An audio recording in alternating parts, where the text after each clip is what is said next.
Hey everyone, what is up? Welcome back to Laura Likes Books. I'm Laura and I like books. Man, it has been a while. I'm not used to talking to myself anymore. So I have not posted since like the middle of last year. It was an eventful second half of my year last year, 2022. So in August, I got COVID for the first time. And it was pretty rough. And then I went on vacation in September with my family. And to be quite honest, I really was in a slump. I think in, I want to say August or September, I read like one book that month. And then toward the end of the year, I got really back into reading again in like November and December. And so I'm back. I'm definitely not holding myself to posting regularly or anything like that again.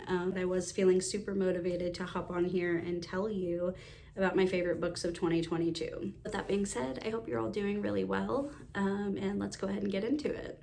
So for this list, I have, I think, 15 or 16-ish books. So the first book I want to talk about is The Plot by Jean, we'll just say Jean Korelitz. This book I loved. I read this book, I think, in November. Basically, in this one, we have this teacher who is an author. I think he had like one book before that kind of had some success, but ever since then, he hasn't been able to make anything new. And so he is teaching, essentially. And yeah, he's got really low self-esteem, and he kind of just is going through the motions.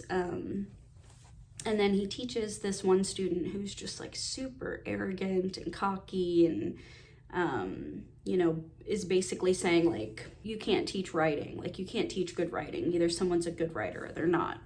And so Jake, the teacher's like, okay, so like, why are you in this class then? And he's basically like, well, I have this plot of a story that, you know, you don't need good writing for. No matter how terrible a writer is, with this plot, you know, it's gonna sell. So Jake is kind of like, yeah, whatever, dude.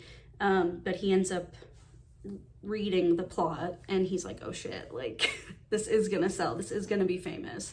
And so there's kind of that intrigue of like, what is this plot, you know? And so you get snippets of it throughout the main story. You get kind of like tidbits of this plot, which I don't think was like that crazy, but that's not really the point of the book. So Jake kind of forgets about this student and just kind of goes on his way. And then a few years later, he finds out that said student has passed away without ever publishing his book with his crazy plot. And so Jake decides to steal it, basically. And that's not a spoiler, like that's literally in the synopsis. There starts being an indication that someone is onto him and possibly coming after him. And that's all I'll say, because I don't want to spoil anything, but I just thought this book was so well written. Every weekend as I'm cleaning my house, I listen to an audiobook. It only takes me like an hour or so to clean. And sometimes the way I'll gauge, like if a book is really good, is if after I'm done cleaning, I like keep listening to the audiobook for the rest of the day.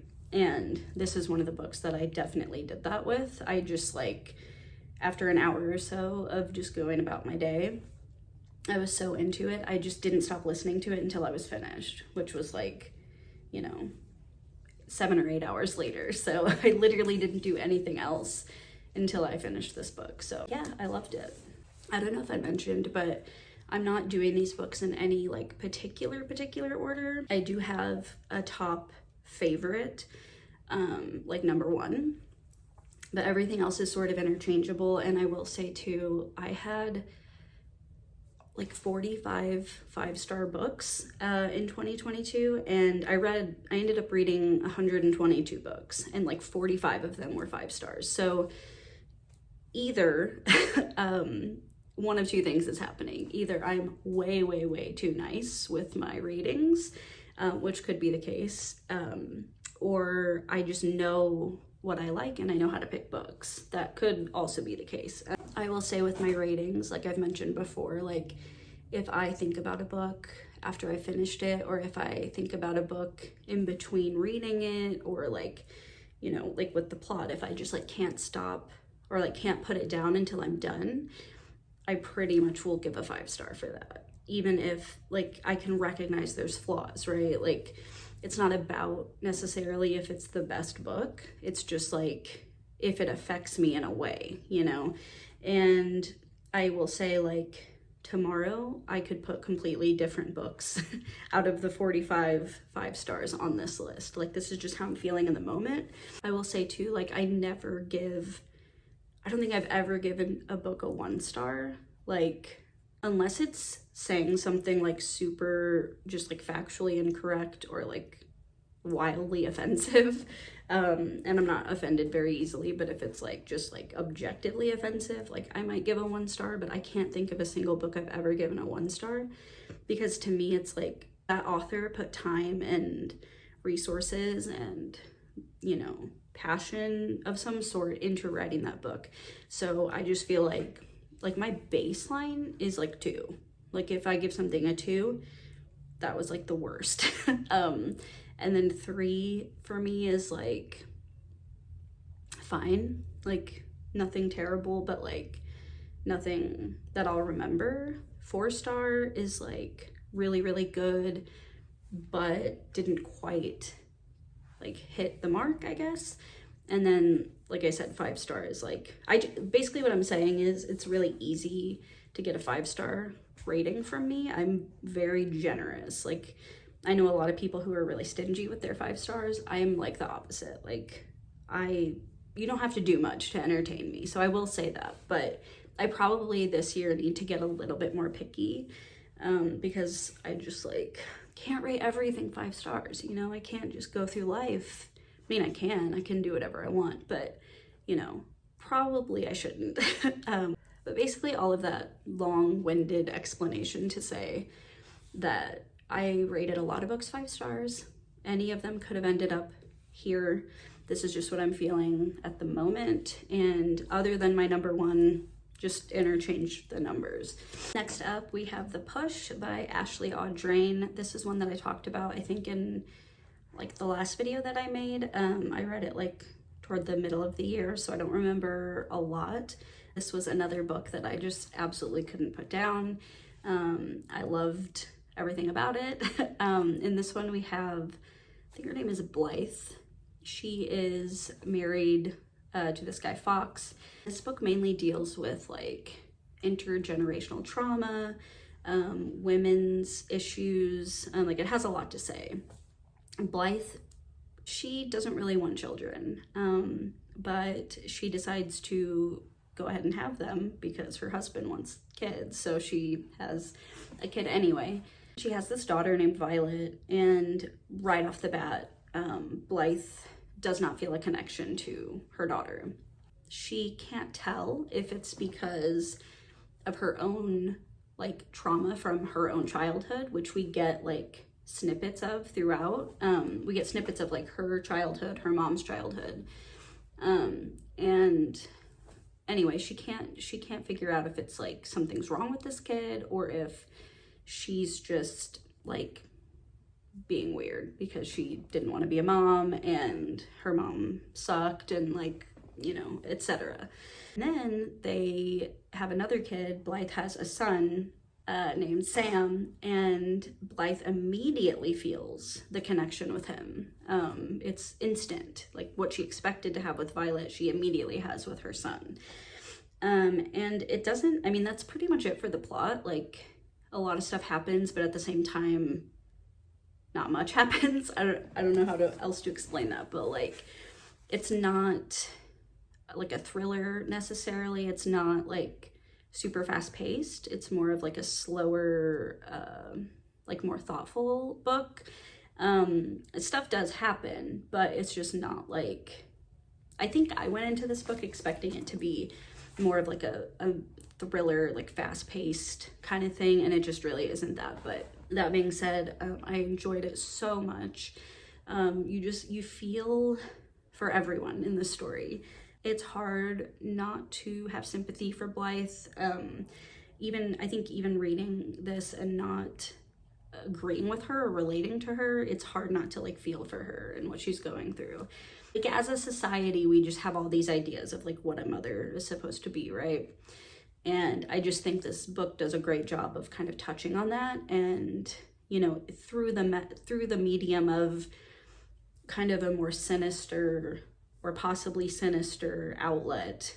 Basically what I'm trying to say is I like the social commentary. I like the commentary about what it means to be a mom. And yeah, this one, highly, highly recommend. Next up, one of my other favorites was The Last House on Needless Street by Katrina Ward. I'm just gonna read the synopsis on the front. I think it'll do a better job than I can of explaining. It says, in a boarded up house on a dead-end street at the edge of the wild Washington woods lives a family of 3. A teenage girl who isn't allowed outside, not after last time. A man who drinks alone in front of his TV, trying to ignore the gaps in his memory. And a house cat who loves napping and reading the Bible. An unspeakable secret binds them together. But when a new neighbor moves in next door, what is buried among the birch trees may come back to haunt them all. So yeah, one of the perspectives that we get in this story is from a cat who is religious. And this whole book, here's what I learned this year. This is gonna come up in a couple other books that I wanna talk about. I'm so glad that I started my horror journey this year. I remember talking back in January of 2022 about how I wanted to get into horror. And I was scared because I don't like scary movies. I get scared very easily. And yeah, so I was like, you know, really scared about reading scary books, basically. But I'm so glad I did, because first of all, I love horror now. And I learned which horror I really like. And basically what I learned is that my favorite kind of horror is psychological horror. Horror that when you read it, you know something's wrong, but you can't put your finger on what is wrong. Like, you know, it's unsettling, I guess is the best word. Like, you know something's up, you know things are off, and it like gives you that like creeped out feeling, but it's like, I guess like more indirect horror. It's not like monsters and creatures and stuff like that. Like, I'm talking more like gets in your head, you know, makes you feel like basically what I said, like something's wrong, but you can't pinpoint it. Every book that I read in 2022, every horror book that was like that, I gave 5 stars to. So either I just got really lucky, or that's just like my thing now. But this book is 100% that. Most of the book, you have no idea what's going on. I mean, you know, like, it's cohesive, it makes sense, but it's just kind of like, what? Like, what is happening? We have this guy, Ted, who, like it said, he has gaps in his memory. He's an interesting character. He's just very, like, he's almost childlike in the way that he thinks and the way that he speaks. And then we have Dee, which is another perspective, and she, you know, you're not really sure how her story is related to Ted in any way. And then Olivia is the cat. And so you're just kind of like, off kilter is the only way I can describe. Like, it feels off kilter. It feels like it's funny at times. It's like kind of heartfelt in a weird way. But yeah, like, I can't give much more away about the plot, because it's just one of those books that you just have to read it to get it. If you like kind of horror stories where things don't feel right, but you're still entertained and still invested. Next up, we have Rock, Paper, Scissors by Alice Feeney. I think I read this like way back in January of 2022.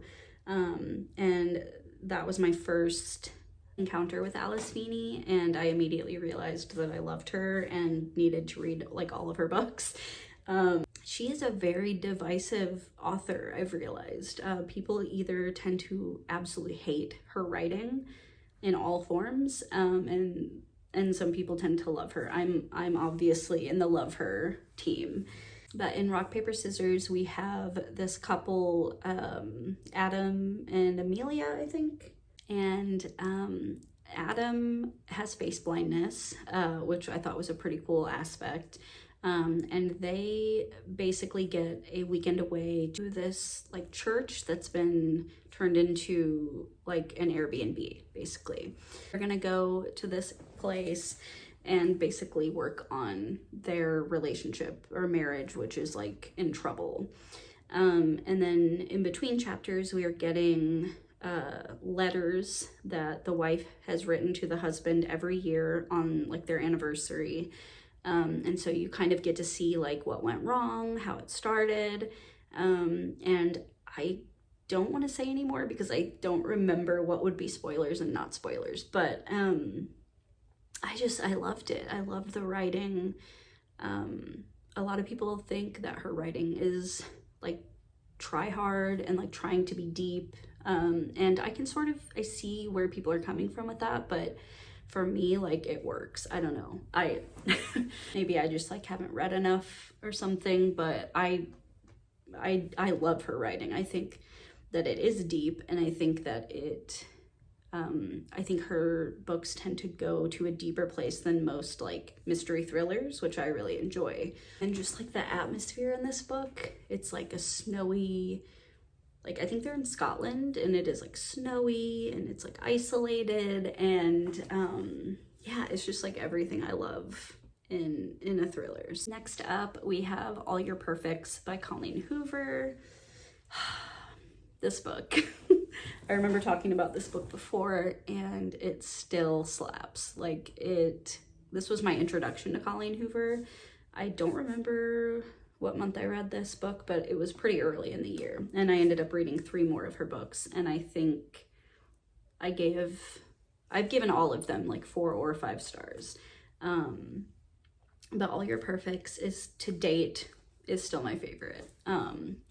In this one, we have Quinn and Graham, and they, pretty much right off the bat that their marriage is about to end. We're getting like past perspective and present, and so you're kind of like, again, like seeing where it started, seeing what went wrong.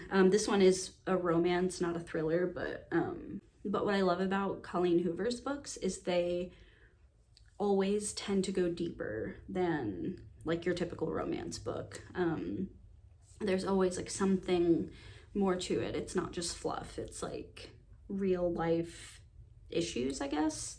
In this one, we are dealing with infertility and kind of the effect that that's had on Quinn, essentially how it has affected their marriage and relationship. Yeah, I just loved the characters. I cared about them. I was rooting for them. I was invested in them. And I think it just surprised me because I am in no way a romance expert. I've read like hardly any romance books ever. But to me, it just felt very different and felt special. Next up, we have A History of Wild Places by Shay Earnshaw. This book I absolutely loved, obviously. In this one, we have a man named Travis, and he is basically hired to find this missing woman. I think her name's Maggie. She's like a children's book author, I'm pretty sure.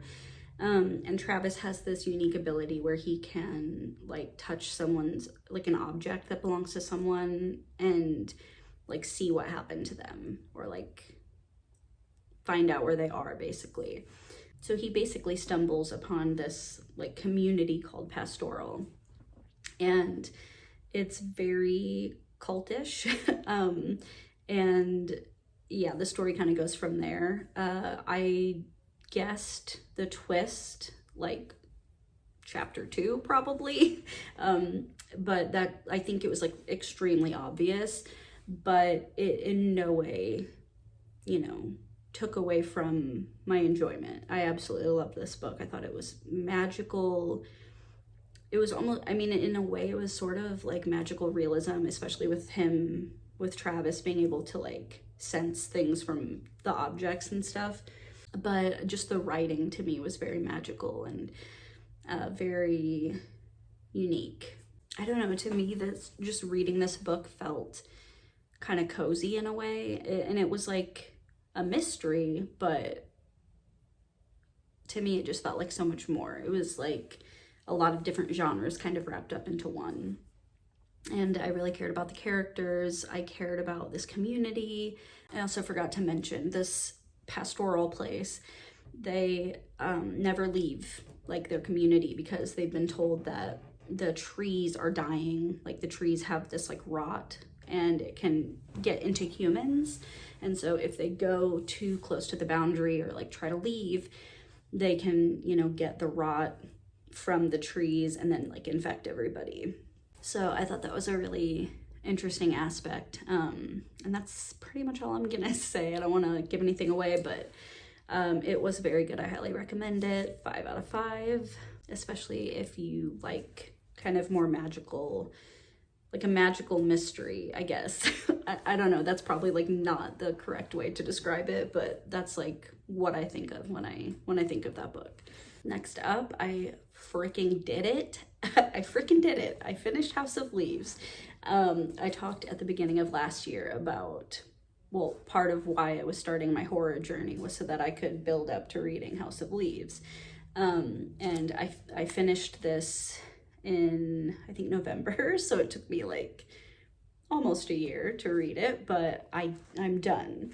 And it was 5-star. I will say, this isn't to take away from anything. This was my own doing. I will say this did not scare me. It, like, at all. There were some creepy moments, like with, let me explain the plot first, just in case you're not aware. Basically what this is how do I do it? It's kind of complicated. We have this man named Johnny, and Johnny has found, one of Johnny's friends calls him up one night and is like, hey dude, like, come to my apartment. There's this old guy who lives in my apartments and he died, and like, you gotta come check out this place, like where he just died, basically. So Johnny goes and he finds, the man's name is Zampano. I think that's how you say it, probably. And Johnny finds all of Zampano's notes in his apartment. And basically what the notes are is this kind of like manuscript for some research he's been doing on this thing called the Navidson Record. And the Navidson Record is a supposed documentary that exists, although we're not sure if it actually exists. Outlines this family's move to a house, I think it's in Virginia, I want to say. It's a man, Will Navidson, his girlfriend Karen, and their 2 kids, Chad and Daisy, I think. I can't believe I just remembered that. I hope that's right. It's this house that they move into, and the house, they realize that the house is slightly bigger on the inside than the outside. And so it kind of creates this whole thing. Weird stuff starts happening in the house. Hallways show up that shouldn't be there. Like a winding staircase that goes on forever. Just a lot of crazy shit that's like messed up. And so Zampano has been basically making a record, or making a manuscript of this record, which supposedly exists, like I said, that Zampano claims to have seen himself, except for Zampano is blind. So Johnny gets really into this story, and just kind of like becomes obsessed with it, and it just is all encompassing in his life. And so we're getting the Navidson Record, plus Zampano talking about the Navidson Record, plus Johnny talking about Zampano talking about the Navidson Record. And so all through the book, we have like, you know, just conversations happening, video footage. It's very much like a found footage, like Blair Witch Project in book form is kind of how I see it, except this came out first, but in other parts, we're getting pages like this. And this book is frustrating. This book is meant to frustrate you. This book is meant to make you mad, because the Navidson house essentially becomes a maze, and the book is kind of like a maze as well. As you're reading it, you know, you'll have to, there's footnotes everywhere, okay? There's footnotes that tell you to jump to the back, jump back to the front, jump all over the place. And so to me, and I think, like I said, this is the point, is you'll be reading and then you'll like get to a dead end and have to go back, just like in a maze. You know, you'll get to a point where you can go no further and you have to go back. And, you know, it's winding and twisting and all that being said, I loved that aspect. I loved that aspect.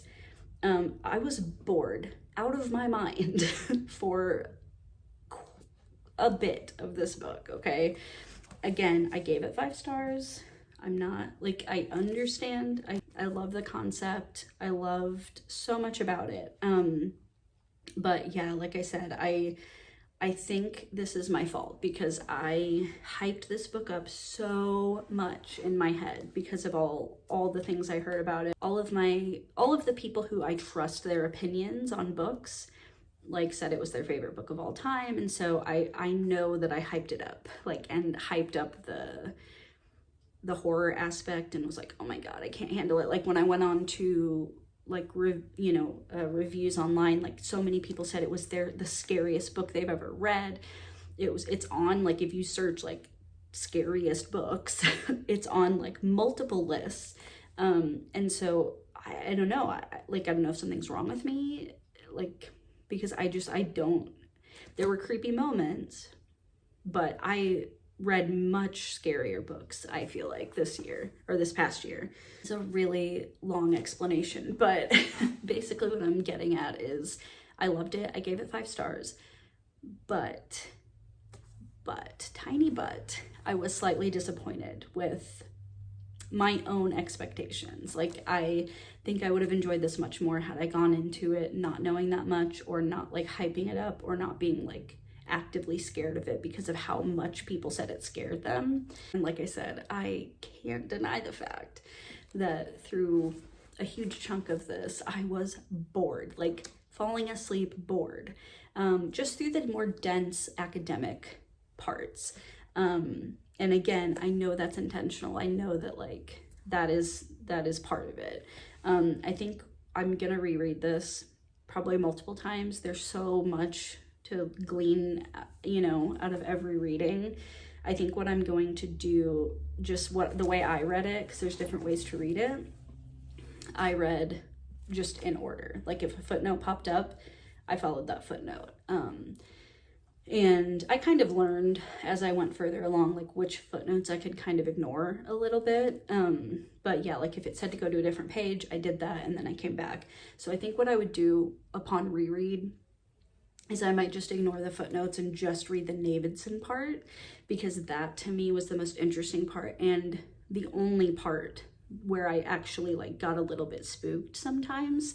So I think that if I read just the Davidson part without getting distracted by like the academic stuff and Johnny's stream of consciousness, which annoyed the shit out of me, I think that I would be more invested and maybe it would scare me a little bit more. So it's just kind of funny that I started as like, I don't know if I can read this, it's too scary. And now I'm like, okay, how can I make myself more scared reading this? All right, next up we have Recursion by Blake Crouch. I love Blake Crouch. Blake Crouch can do no wrong, in my opinion. I'm actually getting ready to read. I've read Dark Matter, 5 stars. I've read Recursion, 5 stars. I'm getting ready to read Upgrade pretty soon here, and I'm assuming it'll be 5 stars. I love his writing, and I feel like, you know, like I said, he can do no wrong in my eyes. I don't remember, like I remember the plot, but I don't know how to explain it in a way that isn't spoily. So I'm just gonna read the synopsis here. It says, memory makes reality. That's what NYC cop Barry Sutton is learning as he investigates the devastating phenomenon the media has dubbed false memory syndrome, a mysterious affliction that drives its victims mad with memories of a life they never lived. That's what neuroscientist Helena Smith believes. It's why she's dedicated her life to creating a technology that will let us preserve our most precious memories. If she succeeds, anyone will be able to re-experience a first kiss, the birth of a child, a final moment with a dying parent. As Barry searches for the truth, he comes face to face with an opponent more terrifying than any disease, a force that attacks not just our minds, but the very fabric of the past. And as its effects begin to unmake the world as we know it, only he and Helena working together will stand a chance at defeating it. But how can they make a stand when reality itself is shifting and crumbling all around them? At once a relentless page-turner and an intricate science fiction puzzle box about time, identity, and memory. Yeah, whatever. So yeah, that's basically it. And I feel like that summed it up perfectly. I loved Barry. I loved Helena. I thought they were great characters. The thing I love about Blake Crouch is he writes sci-fi, which I also learned this year I freaking love. I knew I loved it, but I like my favorite show is Doctor Who. Like, I always do this thing where I'm like, oh, sci-fi, I don't know. And then, like, I don't know why I keep resisting, because clearly sci-fi is my thing. And on top of that, Blake Crouch is so good at making his sci-fis into like a thriller. So like action-packed thriller. So it's like nerdy shit plus like fast-paced nerdy shit. That's how I would describe Blake Crouch. It's like a movie. It's like watching a movie on the page. And Recursion, yeah, I couldn't put it down. I couldn't, well, I listened on audiobook, but I just listened all the way through in one sitting. So, Blake Crouch. All right, next up we have Goodnight Beautiful by Amy Malloy. A couple years ago I read The Perfect Mother, gave that 5 stars. Now I've given this 5 stars. I will just say I've heard that this, well, I know because I've read it, and I've heard that this is like basically a retelling of Misery, or like it's clearly inspired by Misery by Stephen King. And so I will say, like, if you have read Misery, this may not be as good for you as it was for me, but I have not read Misery. And so I absolutely adored this book. We basically have, let's see if I can remember their names. I can't. Sam and Annie. They are, Sam is a psychologist. I'll just read it. Newlywed Sam Statler and Annie Potter are head over heels and excited to say goodbye to New York and start a life together in Sam's sleepy hometown upstate. Or, it turns out, a life where Annie spends most of her time alone while Sam, her therapist husband, works long hours in his office tending to the egos of his mostly female clientele. Little does Sam know that through a vent in the ceiling, every word of his sessions can be heard from the room upstairs. The pharmacist's wife contemplating a divorce, the well-known painter whose boyfriend doesn't satisfy her in bed. Who could resist eavesdropping? Everything is fine until the French girl in the green Mini Cooper shows up, and Sam disappears into thin air, throwing a wrench into Sam and Annie's happily ever after. So that's basically it. I just loved everything about this. I loved like it just was so clever to me. It was so cleverly written. Even in the first chapter, we get like this, I might have already mentioned this. I think I've talked about this book before, but you get like a little twist, even in the first chapter, that's just like, okay, like as soon as I read or listened to that chapter, I was just like, oh, this is gonna be good. Like I knew it was gonna be good. Okay, next up we have this tiny little baby book. This, you can tell how good it was because it made it onto my top books, and look how small it is. It's The Test by Sylvain Neuvel. How to describe this? We have a deer. He is taking a British citizen test, and he has a wife and 2 kids, and it's so short, so I don't want to like say too much, but he goes to take this British citizenship test, and once he starts getting into the questions, there's an unexpected turn, and he's basically given the choice of life or death, and is given a dilemma to kind of figure out, and it goes from there.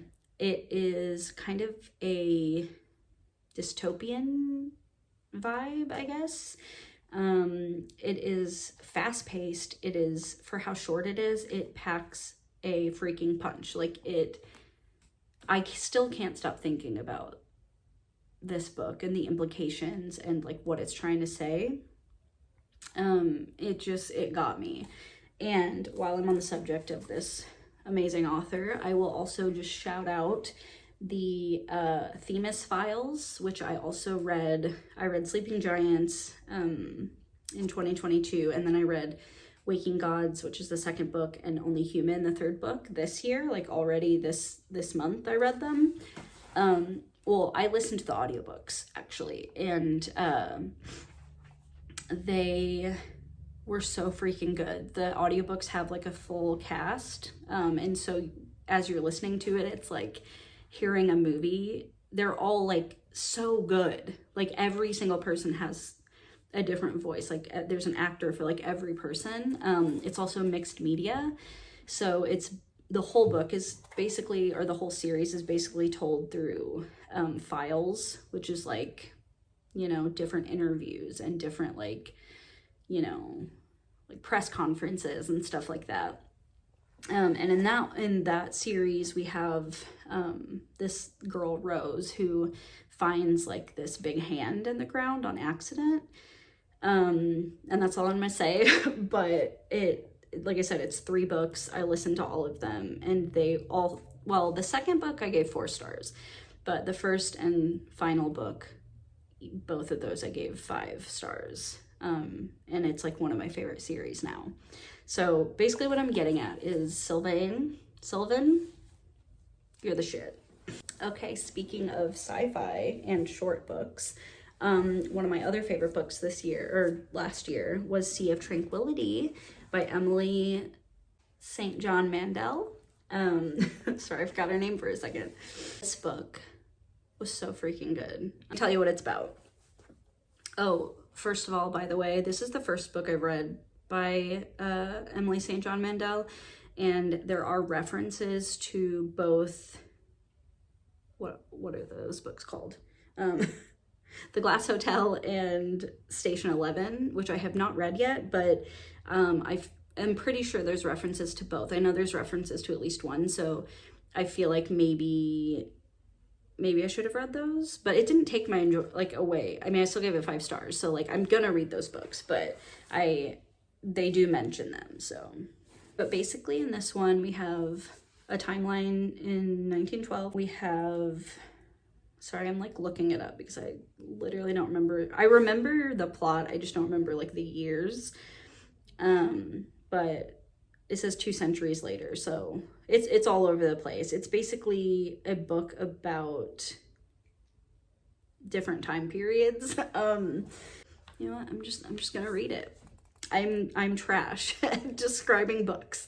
Okay, it says, this award-winning, best-selling author of blah blah blah returns with a novel of art, time travel, love, and plague that takes the reader from Vancouver Island in 1912 to a dark colony on the moon 500 years later, unfurling a story of humanity across centuries and space. There's a lot more, but I feel like that's all you really need to know. It is it's so short. Like, it took me like an hour and a half to listen to it. So like, honestly, it's not a waste of time. You know what I mean? Like, if you pick it up and you don't like it, you've wasted a couple hours. So I definitely recommend this one. Okay, only a few left. Next up, let's talk about Behind Her Eyes by Sarah Pittenbrough. I feel like I'm very behind the times with a lot of these books because these are all books that I have found, most of them I found through like booktubers and things like that, that were like people's favorites like 2 years ago or 3 years ago. But I don't care. I mean, like, I just got back on my reading game in like 2019. Like, before that, I hadn't read a book for like 5 years. I loved reading when I was a kid. Anyway, we're not going to get into all that, but just, I know I'm behind the times. I know everyone and their mother has read this book, but just in case you haven't, it's one of my favorites, and I'm going to tell you about it. How to describe this book. This is another thing I've learned this year, is I like this will come up again with my favorite book, but I like thrillers where there's like a hint of a sci-fi or like not paranormal, maybe paranormal. Laura, what are you trying to say? I like thrillers where there's like a touch of supernatural or sci-fi or something that couldn't really happen in real life, but not too much. Not like, not a whole thing, just like a hint. I know that's like really specific, but just trust me. So this one we have Louise. Yeah, we have Louise, and she is a single mom, and she meets this dude at a bar, like, kisses him. Nothing else happens, but they like kiss, and then she finds out the next day or like a couple days later that he is her new boss. Awkward. And so she's like, well, I sure know how to pick him. She doesn't say that. I made that up, but you know what I mean. And so then she sort of forms a friendship with old boy's wife, and strange happenings ensue. That's about all I can give away. They made a Netflix show off of this, which I have not watched. I'm not a show person or a movie person, but I should watch it because I freaking love this book so much. Yeah, I think I might have talked about this book before in a review, in a video, but yeah, it was so freaking good. I couldn't put it down. I read it all in one day. I love Louise as a character, even though she was kind of annoying sometimes, but you know, what can I say? I like annoying people, I guess. And yeah, it's weird. It's weird. I will say that. The twist, you won't guess it. No one will guess it ever. Unless, I mean, if someone guessed this twist, like, well, you know what? Actually, it's not true, because it kind of hints at it. If your mind is like open, it does hint at some things. So I guess it isn't that hard to figure out. But anyway, I'm literally just rambling at this point. All I'm saying is it's weird, unexpected, not your typical thriller. There's a little extra something that you wouldn't expect. So if you're like a person who needs realistic, you know, who has a hard time suspending disbelief, I would say this might not be the one for you. But if you're open to like a little bit of stuff that probably couldn't happen in real life, you know, this is an amazing book. And after I finished this book, I was a little bit terrified. I'm not gonna lie. Like the implications of what is happening, I was just like, if this happened to me, like I had a little bit of an existential crisis, to be honest. But I love it. It's my best friend. All right, next up was one of my absolute favorites of the year, and it was In My Dreams I Hold a Knife by Ashley Winstead. This book, everyone loves this book. It's not like surprising or news to anyone, but just count me as one of those people who loves this book. In this one we have Jess. Is it Jess? Yeah, Jessica. Jessica is about to go to her college homecoming reunion type situation after 10 years. And there's a group of friends. This is a trope that I've discovered I love as well. We have a group of friends who in college, one of these friends got murdered. And one of the other people in the group was accused of murdering her, although he was never convicted. He was just accused. And so now it's 10 years later.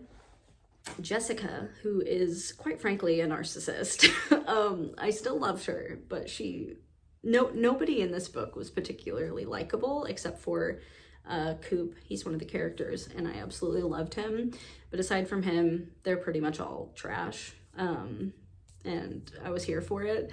But Jessica wants to show everyone like how she's a, you know, girl boss now, and she's like changed since college, and you know, she's just like, I'm Jessica Miller, like, look at me. And so she goes back to this reunion, and somebody wants to like get them all together because they're convinced that the real killer is still among them. And so we're getting back like chapters in the past, we're getting chapters in the present, how it all comes together. And I just thought it was so well written, so funny. And yeah, I just loved the twist. I feel like wasn't anything like, you know, crazy. Like I saw it coming. But again, for me, that's not like a deal breaker. That's not, you know, sometimes I guess, sometimes I don't, you know, but yeah, I loved it. And Coop, I love Coop. Okay, it's time to talk about Ian Reid. I have here, I'm thinking of ending things, but this is really 3 books because I gave We Spread 5 stars, I gave Faux 5 stars, I gave this 5 stars. I love Ian Reid and will read anything he puts out. I'm about to read, he has written 2 nonfiction books as well that I'm gonna read. I'm sure they'll be also amazing.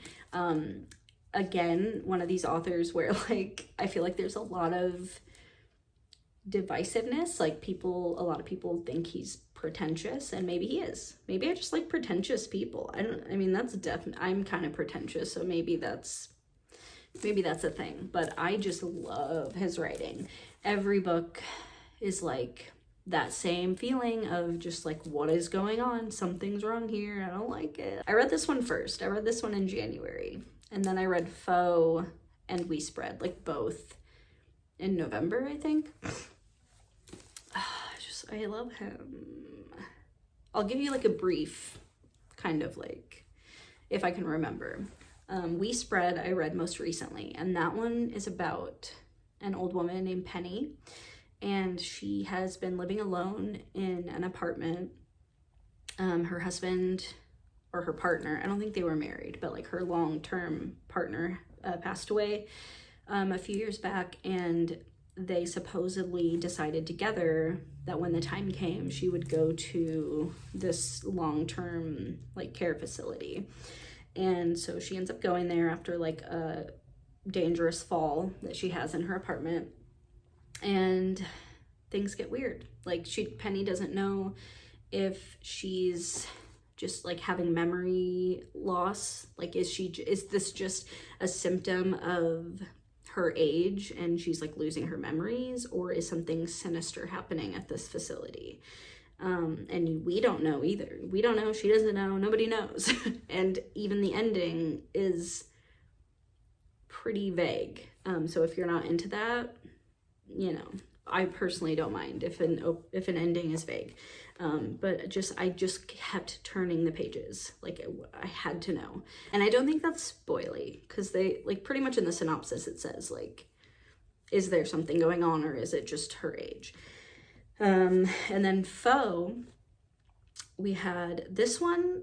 It's weird because like, I don't know that Faux is my favorite, but I did read it the fastest. Like I could not stop reading until I was finished. So maybe it is my favorite. But in that one we have, I can't remember their names, but a married couple, and they're just like chilling at home, and some dude shows up at the door saying that the husband has been selected to go into space for like this experiment, and he's a lucky dude who's just like been chosen. And but they tell him, you know, your wife isn't going to be alone. We're going to make sure that someone is with her to take care of her. And it gets really weird. Really freaking weird. That's like the most vague synopsis I've ever given in my life, but it needs to be that way because you really should go into that one knowing nothing. It was so freaking good. Last but not least was the first one I read, I'm Thinking of Ending Things. Everyone knows this book. But in case you don't, it's about this couple who are on a trip and they are going to meet the boyfriend's parents, and weird things happen. That's like, I just feel like that's the best description of Ian Reid's books. Like, vague plot, weirdness happens, the end. And that's like what I love about it. But yeah, so they're like on this trip. The girl is thinking of ending things with him. She's still not sure how she feels about the relationship, and that's pretty much all you need to know. That, and that Ian Reid is a genius, and I will read anything he writes. Okay. My number one book, best book, most favoritist book that I read in 2022 was Wrong Place, Wrong Time by Gillian McAllister. This is what I was talking about when I said mystery thriller with a touch, teensy touch of sci-fi. The setup is, this woman is, I can't remember her name, but it's not because I didn't love it, it's just I struggle with character names, and I read a lot of books, okay, so give me a break. This woman sees her son stab someone in her front yard, and which is like devastating, obviously. I mean, this kid like has never gotten in trouble. This kid is like happy-go-lucky, you know, like, so it's so out of nowhere. And so the woman is like obviously freaking out, and she gets home from the police station and she's like trying to figure out what to do, and you know, so she goes to bed, she wakes up, and it's the day before. And she's like, huh? And so she is like, okay, well, clearly like something triggered this, that I, like, once she accepts that it happened, she's like, okay, like I need to figure out what triggered this crime and stop it. So she goes to bed, wakes up, it's the day before that. So she's essentially living her life in reverse and figures out that she needs to find the point where it got triggered. And what's so fascinating about this, and what, first of all, I just felt for her so much. She was such a relatable character. But what I loved about it was any progress that she would make would be erased, because she would wake up and it would be the day before. So if she like got someone to believe her, for instance, they wouldn't remember the next day, like, because they hadn't talked to her yet, you know? And so she's basically alone, like trying to figure all this out, trying to solve this mystery, while at the same time getting to relive moments with her son and her husband that she completely was checked out for, because, you know, we just get so busy and we, you know, we're on our phones and we're like, you know, making dinner and we're running around, and we don't, you know, take these moments. And so as, you know, as she's remembering like, oh yeah, this was the day that this happened, she could fully like immerse herself in it because she got that second chance, you know? And it was just so heartfelt and so like I said, relatable. It was so freaking good. There were like two major twists that totally got me. And yeah, it was just, to me, it was so much more than a mystery thriller. It was like, it was perfect. It was perfection in a book. And I don't, you know, I mean, like I said, I'm generous with 5 stars and I'm easily entertained. Don't get me wrong. But even with my 5 stars, I can generally like pick out something that was like a critique or criticism. And I literally have nothing to say about this book that like could have been better. Like, it was perfect. I don't think I'd ever recommend a book more strongly.